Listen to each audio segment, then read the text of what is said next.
are in listen-only mode.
Hi, and welcome to our webinar titled The Hair and Beauty NVQ Assessment Approaches in Relation to Covid-19 Disruption Summer 2020. We thank you for joining us, but before we start the webinar, I'd like to explain a few things about the platform to help you get the most out of it. So it's about adjusting the sound. You can also do that on the top right-hand corner. You can ask questions in the question and chat tab, and that will help you engage with us. We will also have a follow-up FAQ from this session, as we have from the previous one, which we will endeavour to upload to our website as soon as possible.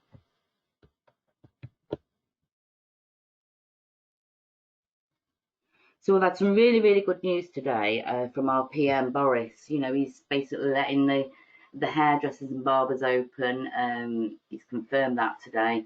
Unfortunately, he's not confirmed about nails or beauty therapy or spa, but we know that barbers and hairdressers are going back on the 4th of July in England. So he stated this now, that it really is a 2 meters. If you can possibly keep 2 meters away from each other, great. But they have got a new legislation that this will then become a 1 meter rule, and that'll be introduced, I would imagine, ASAP. I have put the link here to the BBC broadcast, which Diane picked up earlier today. So if we look at the agenda, what we're going to look at today, the agenda in this webinar includes an overview of our approaches for the NVQ, looking at barbering, hairdressing, beauty, mitigations. We'll be looking at our next steps, what you need to do with quality assurance, which is so important, and how to keep in touch with us. We want you to keep in touch with us as much as you possibly can, and to let us know your pain points, your pinch points, and what we can do to help you.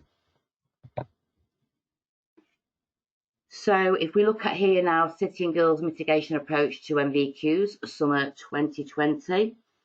You all know me, I'm Sarah Fioda. Diane is on the call too, on the webinar too. We are going to talk to you about the NVQ only mitigation approach to our NVQs summer 2020. There's a little note here I want to say here as well. It's just come through. We did say that we needed to know all the information by the 26th of June. We need to know your intentions by the 26th of June. This has now just been extended to the 1st of July. So that's quite a good point to make at this time. So the 1st of July now is when you have to have all your mitigation, what you would like to do with the mitigation, whether you are mitigating or not. So that's really good news.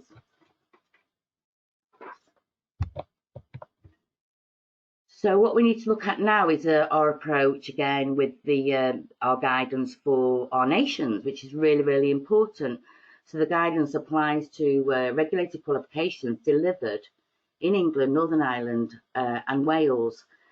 Now with Scotland, as I said earlier in the previous webinar, we are liaising with SQA regarding our SVQ suite of qualifications.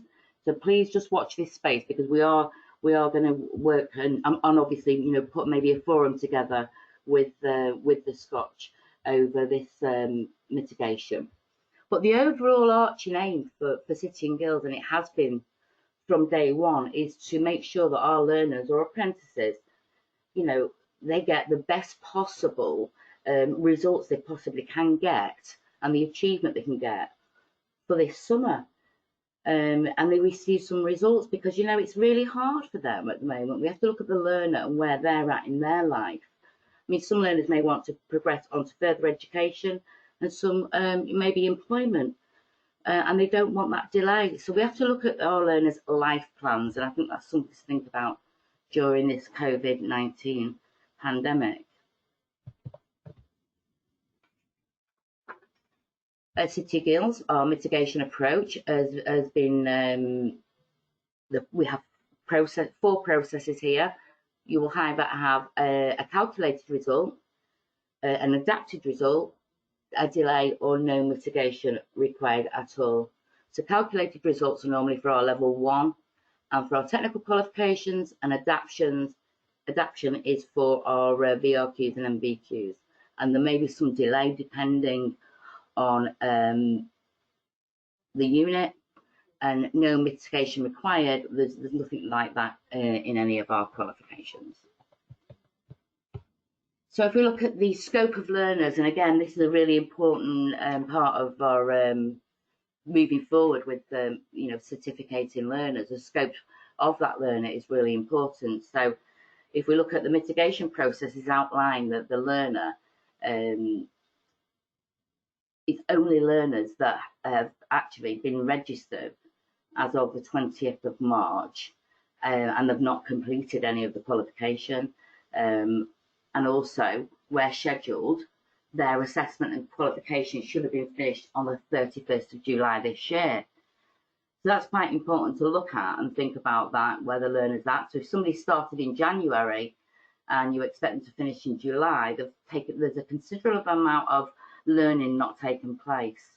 So again, this scope of learners is very, very important. And for learners who are not in scope, as what we're talking about, please offer those learners remote and blended learning if you possibly can.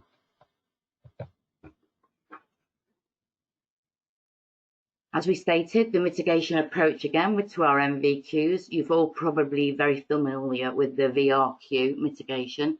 This is now NVQ mitigation guides. They are specific to our sector, and every sector has a guide, but we're just going to look at hair and beauty. You'll find these guides on our website under the COVID tab, but I will add a link to this for you, and I will send this mitigation guide on once this webinar is completed. So let's look at the City and Guilds Hair and Beauty NVQ updates. What have we got to tell you? Well, we've been working really, really closely with VTCT, with other industry experts as well. We're setting out what we feel the adaptations for the NVQs would look like. And for me, and for a lot of our people, well, everybody in industry, we really wanted to maintain the integrity of the occupational competency and safety in the qualifications. And this is in order to support the learners into employment or to further studies later on. So the adaptations required, all the assessment criteria needs to have been achieved. The practical observation requirements for units have been adapted to, but we still require a minimum number of assessments. But we do allow you to evidence, different evidence around this. You can use that, but we'll go through the more evidence that you can use later on in this webinar. At this point now, I would like to introduce you to Diane, our lead independent endpoint assessor for hair and barbering. Good evening, everyone. We're going to start to look at the adaptations now that we're going to apply for the suite of qualifications for 6008. We are only at the moment looking at the NVQ qualifications. We haven't at the moment got any information about 7002, the hair professional. And I think we're just at the moment waiting for the government guidelines to be published of how we are going to be able to return back to work safely. And once we have those, we will start to engage in conversations with the steering group to see if there are any adaptations that we think may be needed or could be used.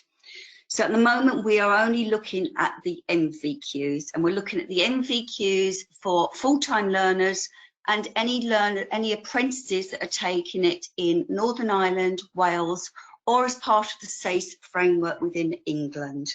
So we're looking at NVQ level 1, NVQ level 2 in hairdressing and barbering, and NVQ level 3 in hairdressing and barbering. Thank you, Sarah. Okay, so these adaptations are for learners and apprentices who were scheduled to complete their qualification this summer by July 2020. For these adaptations and approaches, the deadline for certification has now been extended. It is now the 30th of September 2020. So if you are in the situation where learners haven't met what is required for the minimum amount that is needed, then you may need to bring them back to complete any outstanding units. So we're going to look at the knowledge and understanding first. So what adaptations are going to be permitted for the knowledge and understanding? So for units where evolve or paper-based tests have not already been achieved, the following options for adaptations are available for all tests. So centre-marked paper tests assessing knowledge and understanding.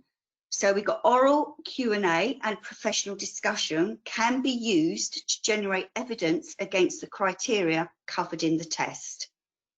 The paper version of the test that is available to download from the Sitting Guild's website can be used as a basis of this to provide provided the security of the assessment materials is maintained.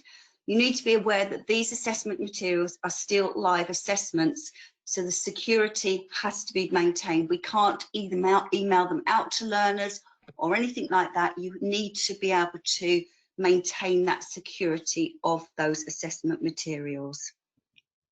Where the tests are multiple choice, and this is only at level 1, those multiple choice questions can be rephrased in an open question. Where the questions have images or tables, these can either be shared discreetly from the test, or alternative equivalent images sourced, or questions can be rephrased around that image. If you're carrying out oral questioning, a Q&A session, this must be carried out by an assessor who is occupationally competent and in a way that authenticates the responses are the candidate's own. Standard documentation linking evidence to the assessment criteria must be completed. And also standard IQA process should remain in place, but this can be carried out remotely. Thank you, Sarah. Can you go to the next slide? We're going to look now firstly at the adaptations that Sitting Guilds are going to allow for the suite of qualifications for NVQ level 1 certificate in hair and barbering. Your assessor will observe these aspects of your performance on at least one occasion for each unit in the level 1 qualification. However, those assessments must meet the full requirement of the assessment strategy. So when we're talking about the assessment strategy, we're talking that those assessments must have been carried out in realistic working environment. All those assessments must have been performed and completed in commercially acceptable times, and there is no simulation allowed for those observations that have obviously been observed. However, each unit has still got to be completed in full. So unlike our VRQs, these are competency-based qualifications, and it has been agreed alongside with VTCT and Habia that each unit all the range must have been completed in full. So you must prove as the assessor that any outstanding knowledge, skills are able to be performed competently in respect of all items in the range. So the skills or knowledge can be demonstrated through many forms, such as projects, observed work, witness testimonies, audio visual media, evidence of prior learning or attainment, written questions, oral questions, assignments, case studies and professional discussion. We have always worked with these other type of evidence because it's always been in the qualification that once the minimum observations had been met, and it might have been 3 or 6 or however many, we still had to prove that those learners had met the full range requirements. Okay, Sarah, can you go to the next page, please? Now we're going to look at level 2. Okay, so for the level 2 qualifications in hairdressing and barbering, we've applied the same approach at level 1. Your assessor will observe these aspects of the performance on at least one occasion for each unit.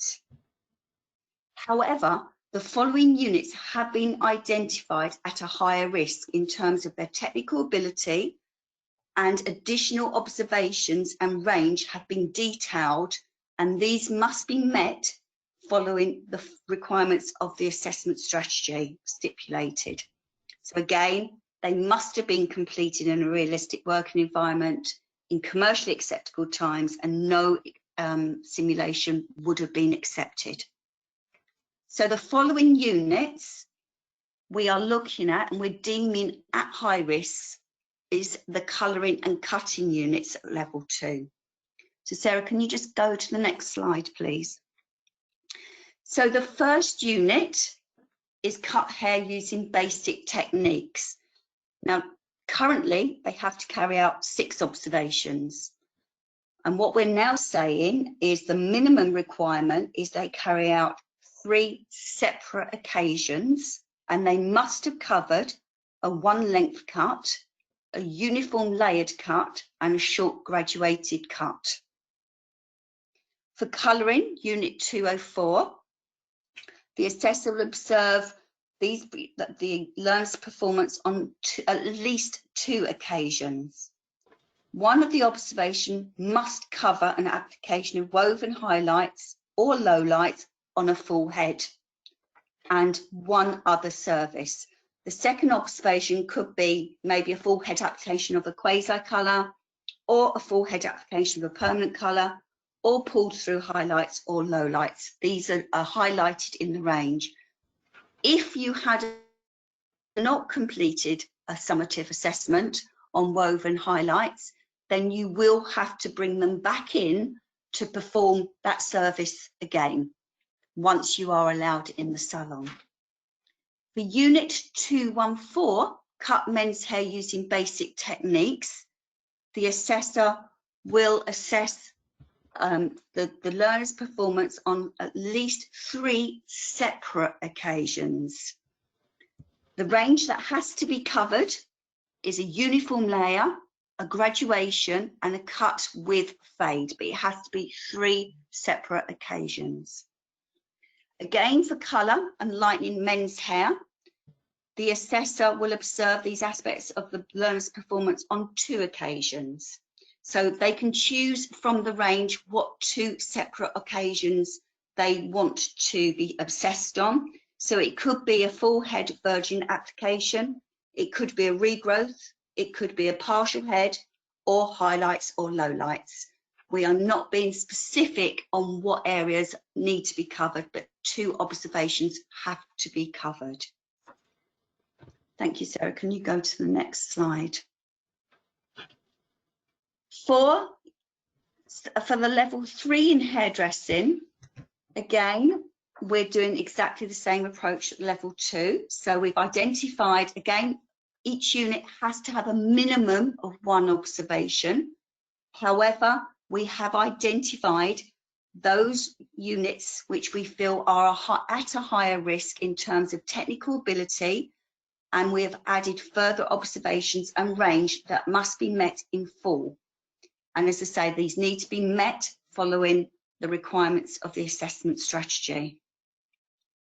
Sarah, can you go to the next slide, please? So these units, the first unit is 302, creatively cut hair using a combination of techniques. Currently, they have to do 6 creative restyles. We're now stating that there has to be 3 carried out. Each observation must be a different creative restyle on different clients. So again, if these haven't all been completed, then you will have to bring those learners stroke apprentices back to make sure these are carried out following the full requirements of the assessment strategy. Unit 303, creatively colour and lighten hair. The assessor will observe the learner's performance on at least 2 occasions. One of the observation must cover one of the following colour and lightening effects. So either slicing, block colour or weaving. And one of the observations must cover one of the following lightening application. So either a full head, a regrowth application, or block lightening on a partial head. The Unit 306 provides creative hair extensions. We are only asking for 1 observation. However, that observation must cover the long-term hair extensions. Sarah, could you go to the next slide, please? Unit 309, creatively cut hair using a combination of barbering techniques. Your assessor will observe the learner's performance on 3 separate occasions. Again, each observation must be on a different creative restyle. Unit 401, hair colour correction services. The assessor will observe the learner's performance on at least 2 occasions. You must show that you've carried out 2 of the 5 types of hair colour corrections. So you have to show that you've covered 2 from either removing artificial colour, removing bands, recolouring hair that's been treated using with a lightener using pre-pigmentation, recolouring the hair that has had artificial colour removed, or correcting highlights and lowlights. We've just added 402 in here because the 402, develop, enhance, you'll evaluate your creative hairdressing design skills. If that learner is choosing that unit and they're doing a photographic collection, we're allowing that photographic collection that could be assessed remotely. As we've said, it has to meet the full requirements of the assessment strategy. And if those outstanding areas you can use from projects, observed work. So for an example, for observed work, possibly if for level 2 they haven't completed that long graduation, you could look at possibly formative assessments that were carried out, possibly on peers, provided there are trusted documented evidence of that observation. Or if there was a witness testimony, maybe that learner or that apprentice is in a salon and there's a witness testimony, for example, if they haven't completed the full head colour of a permanent colour or one of the colour corrections. They can use that as long as there is trusted evidence that is in place that you can use to highlight that they have those skills.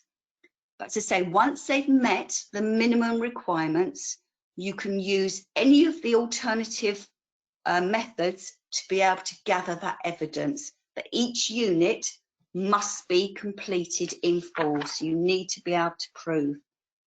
All of this will be subject to quality assurance by City and Guilds.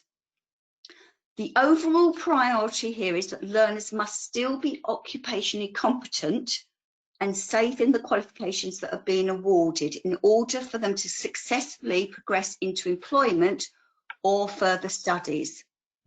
Any learners that you're concerned about, that you do not feel possibly are occupationally competent, need to be delayed until they do meet the full requirements. I'm now going to hand back to Sarah, who's going to go through the adaptations for beauty, nails and spa. Thanks, Diane. That's really helpful.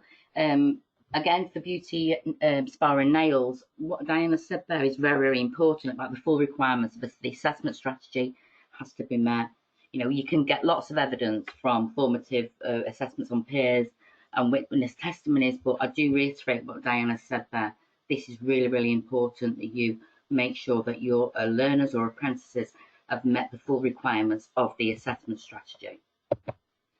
So what we're going to look at now is our adaptations for our 3007 suite of qualifications, which is level 1 NVQ Beauty Therapy, level 2 Beauty Therapy General and the Nail Services, and level 3 Beauty Therapy General Massage, Spa and Nails. So these are the adaptations that we're going to look through today with you. So as you heard Diane say before about adaptations, this is really important. You know, what adaptations to assessments are permitted. So all assessment criteria must be evidenced to achieve the full, must be achieved in the qualification following the adaptations that are in place to support achieving this. And really the most important thing here as well, well, there's two important things, practical and theory. So it's about knowledge and understanding. You're making sure that, you know, the units where evolve or paper-based tests have not been achieved.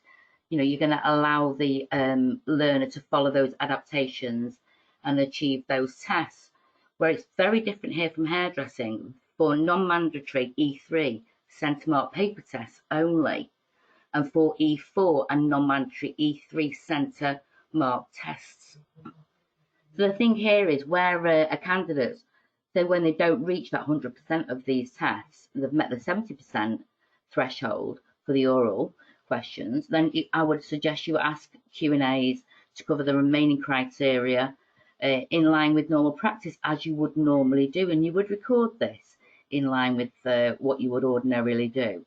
As I've said about E4 and non-mandatory E3, centre marked papers, wherever possible, knowledge and understanding.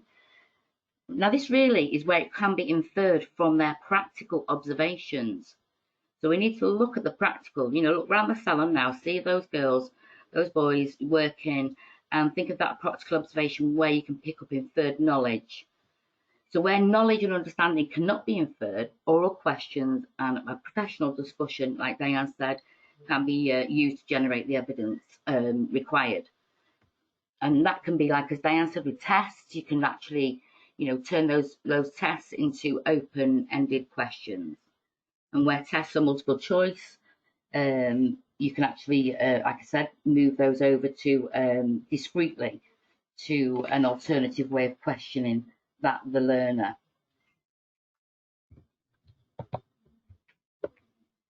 So if we look at our level 1, the diploma in beauty, spa and nails, these are the adjustments that are made for our low risk units. So the assessor will observe these aspects of the performance on at least one occasion. So think about every unit and at least one occasion. They're low risk units. The assessor, you know, will make sure that the necessary knowledge, understanding and skills have been able to be performed by that learner and that they are able to cover the range. So as we look here, the skills and knowledge of the outstanding range can be demonstrated through different forms. They have portfolios online or hardbacked. So the evidence you can pick up there is projects, you know, observed work, witness testimonies, audio visual media, evidence for oral questions, written questions, assignments, case studies, and professional discussions. But when we think about this, you know, the assessment strategy is so important that these assessments must be carried out in a realistic working environment, and the services that are performed, they are performed in a commercially acceptable time, and the evidence is trusted. And for these qualifications, you know, simulation is not acceptable at this moment in time. So if you move on to level 1, just like hairdressing, City and Girls are going to follow a suite of qualifications through within hair and beauty. So we're running along the same lines. So the assessor will observe these aspects of the performance on one occasion at level 1. For each of these units, they must meet the full requirements for the assessment strategy as stated, and I will not state that enough. They must carry out this in a realistic working environment in a commercially acceptable time. And we're saying simulation is not available at this moment in time.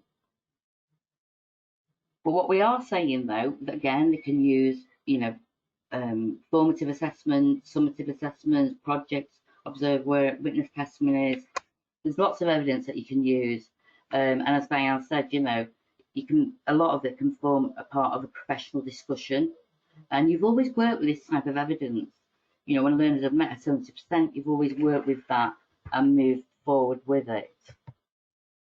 So if we look now at our beauty and beauty therapy and nails level 2, we've applied the same approach to level 1 for each unit, but we have identified there are some higher risks in terms of technical ability, and I've added further guidance with the observations, because we have to remember the full requirement of the assessment strategy must be met.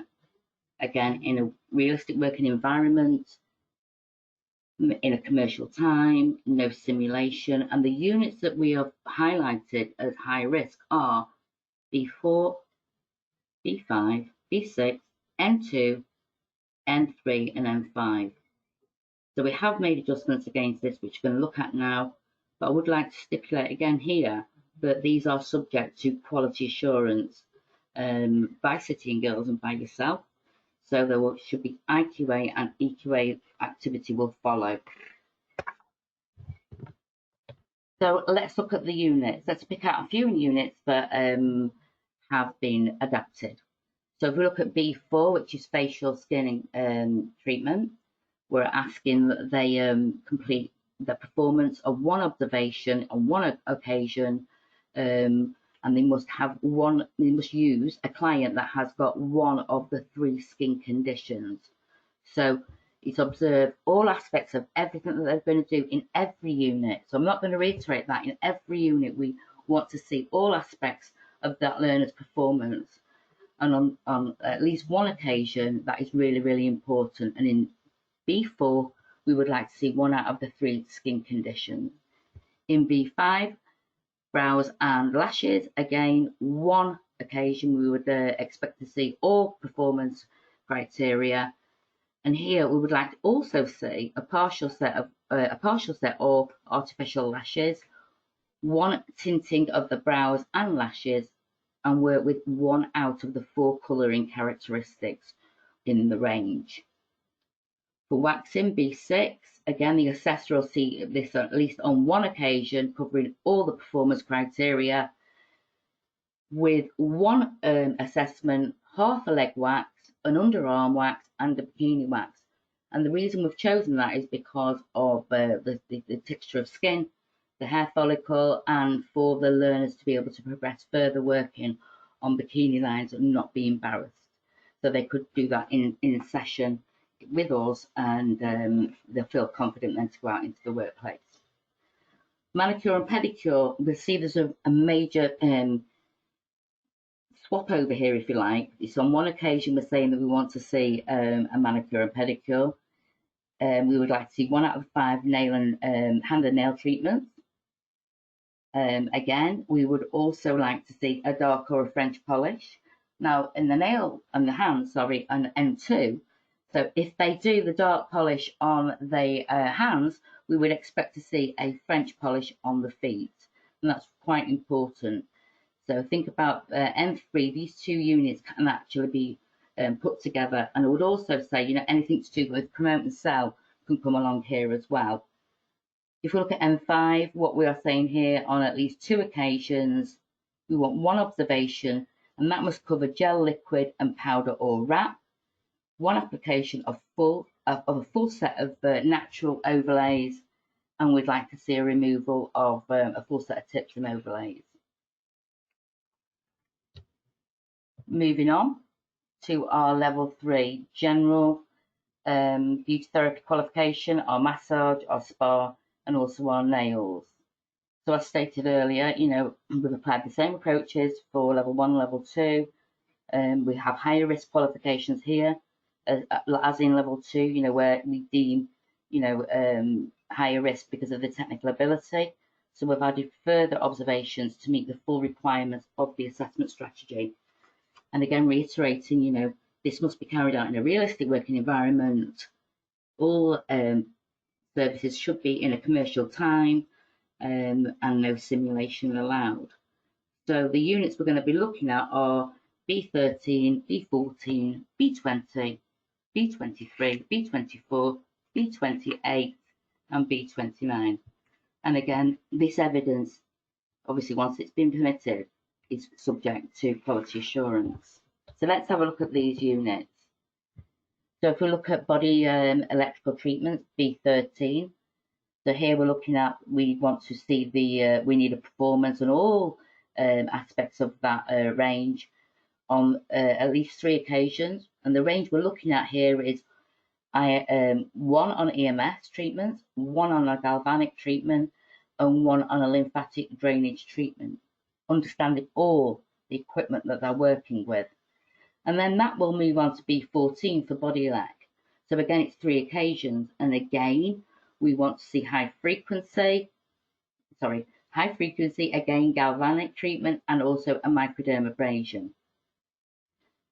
And then if we look at B29, the epilation treatment, again, that we would like to see all the aspects of the performance on 1 occasion, but the range you must have carried out upper lip, chin, and 1 underarm, and or a bikini. And this is really important here because of the probing, the current that the learners and apprentices are going to use to remove the hair follicle. Moving on to the actual tactile body treatments for body massage, the assessor again will observe all these aspects of the performance on at least 1 occasion from a range. But we'd like them to have shown they've carried out a G5 and an infrared treatment. And if you think about body massage, that is the umbrella to all our other body treatments: Indian head, pre-blended aroma oils, and hot stones. So body massage is that foundation to the other 3 units. So if you look at Indian head massage, we would like to see all aspects of the performance on 1 occasion, using an oil on the client's face and head and hair and scalp. For B24, again, it's 1 occasion that we'd like to see the learner incorporate the face. And the reason for this is for our pressure points on our arm points on the face. This shows that they can do that when they go out into industry. And for the B28, the hot stones, we would like to see this on 1 occasion, using 2 out of the 4 types of stones. Now, the stones we're looking at are hot, cold, marble, and precious, semi-precious stones. I would suggest you use your semi-precious stones because what we're asking for after this is a full body treatment, including a face and stone placement. So stone placement, you place your hot stones, and you can also place your semi-precious stones on the body. And what you could also then place, if you wanted to go a bit further with your third stones, your cold stones, you can put them on the eyes. Again, these are quality assured by yourselves, and obviously externally quality assured by City and Girls. So here I've put a slide in here on our quality process arrangements and guidance for assessments that have been adapted. So these are our assessment mitigation guidance notes for MVQs and VRQs this summer. I've added a link here for you to be able to get to these documents, but when I do send out the recording, I will send all the documents as well. I will attach all the documents, but this is where you will find them if you need them ASAP. So looking at the quality processes, which we're saying is very important for our MVQs, the guidance that we're saying is in this document that I will send out that is on our website. There is the 5 parts to it. There's an introduction that's telling you about the document that is created for assessors, internal quality assurers, and heads of centres. And the purpose is to provide you with details of how we have adapted the qualifications and how we would like you to follow our quality assurance processes on the way. So all internal and external assurance processes still apply throughout any adaptation process that we take or mitigation that we take. This document really would be, it's great to use this document against your sector guidance documents, so like the hairdressing and barbering mitigation document or the beauty and comp therapies. I would work with this document for quality assurance against that document too.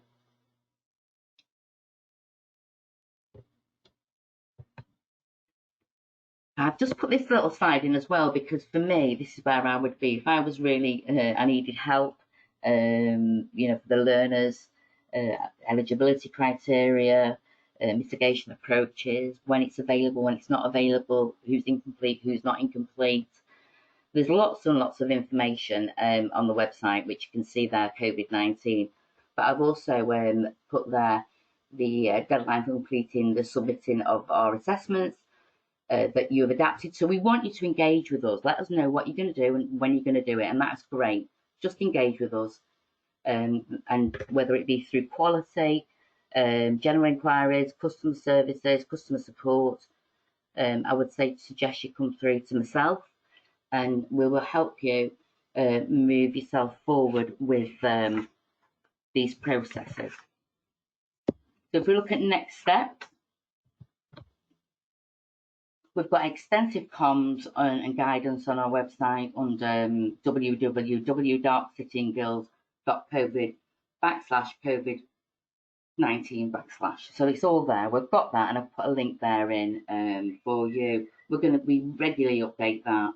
Our marketing team are amazing. You know, everybody's on standby. As soon as we hear anything, it goes there. So relevant information is there for you and links. Regulators information is there as well and guidance. And a list of primary mitigations as well. So you've also got your guidance for centre assessment grades. There's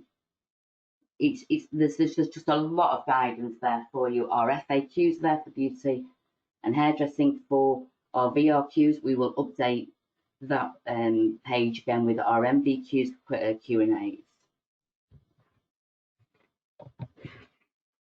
Well, it's now 6:15. We've got 15 minutes left, and I think Diane's there. Diane, do we have any questions? Yes, we have a fair few questions. I may not be able to answer all of them this evening, but I will go through. I've tried to cluster some of them. Sure. There's a few concerns about, especially at level 3 for barbering, what if a learner's not achieved any observations for shaving or for beards and moustaches. Now, yes, we've had the news today that obviously we can return to work on the 4th of July, but we haven't had that guidance about what services, especially in barbering, that we will be able to complete. So once the government guidelines have been published, and if it is safe to return and they are allowed to work on beards, moustaches and carry out shaving services, then obviously you would then, if they haven't completed any of those observations, then they would need to be brought back and obviously complete those minimum requirements of that 1 observation for shaving and 1 observation for beards and moustaches. But you have up until, you know, you need to get them completed so you're ready to certificate before the 30th of September. Can remote observations be used once the minimum amount of observations have been completed? Yes, you can. This can be covered under observed work, so you could do that as a remote observation. Can evolve tests be done once the college reopens again? Yeah, of course. Yeah, you can access evolve tests at any time. We've already got some colleges that are bringing back learners to do evolve tests, so yes, you can do that. Can formative assessments be used? Yes, you can use formative assessments, but only for completing outstanding range. So only when the minimum requirements have been met following the assessment strategy. It said the minimum requirement for cutting is 3 observations. If a learner has only done 2, can the third be a formative assessment, or could it be on a headlock? No, it can't. These minimum requirements have been agreed by VTCT and HABIA, and as these are competency-based qualifications, we have to make sure the integrity of those capability of that learner is there, and that they are competent to work safely within a salon. So the full assessment strategy has to be met following the amount of observations that we have now stated has to be the minimum amount. E3 papers, can these be completed as assignments? Yes, they can. You know, if you want to, you can rewrite the E3 papers as an assignment, as long as you make sure there is a tracking document that then details how all of that knowledge is being covered. Can E4s be completed as oral questions? Yes, they can. They can be completed completely as an oral question. You can do it over the telephone, or however, you know, you can do it through Zoom, or however you feel best to do it. But the 70% requirement still applies. So they have to be able to achieve 70% to be able, on that first attempt, or that attempt to be able to pass that test. A question is asked, why can beauty infer knowledge from the practical but not hair? The reason for that is 6008 was developed at a later date to 3007, and when we developed 6008, we took out all the inferred knowledge that would be observed through practical. So within the test papers or the evolved tests for 6008, all the inferred knowledge has already been taken out. Can cuts be completed on a client, or could it be on a block? No. Obviously, the full assessment strategy has to apply. There's been a question about how you complete the logbooks, because in the logbooks it states for cutting you have to complete 6 observations. So what you would then do is, in the final 3 observations, if they haven't been completed, you would just put through that it was through an adapted assessment, but you still have to show how the outstanding range has been covered. Okay, Sarah, that's a few from me. I don't know if you've got any now. Well, I'll be quite honest, these questions are quite small, and I really 10 minutes left. I'm looking myself and I'm not seeing anything at the moment that I can. Diane and I are going to work on. What I'd like to say really is thank you so much for your patient support and faith, actually, you know, in believing that City and Guilds totally are on, you know, your side. We understood your frustrations. We didn't want to give you anything, any information that wasn't correct. And really, I do hope this webinar has answered some of your queries. If you really want to speak to me, please email me. We can set up team meetings or Skype meetings with your centres, not a problem, and go through this. But on behalf of Diane and myself, you know, again, thank you. Take care and stay safe. I'm sure Diane's got a few words. Yeah, thank you, everybody. And I do know lots of questions are still coming around about 7002, but it is on our radar. We are in conversations with the steering group, but we have said that we will not engage anymore until we have the definite government guidelines of what can be completed, what services can be done, and we will then follow up with them to see if any adaptations can be made. And again, we've had quite a few about Scotland. As I say, as soon as we have confirmation, as I say, we are working with SQA. Thank you very much.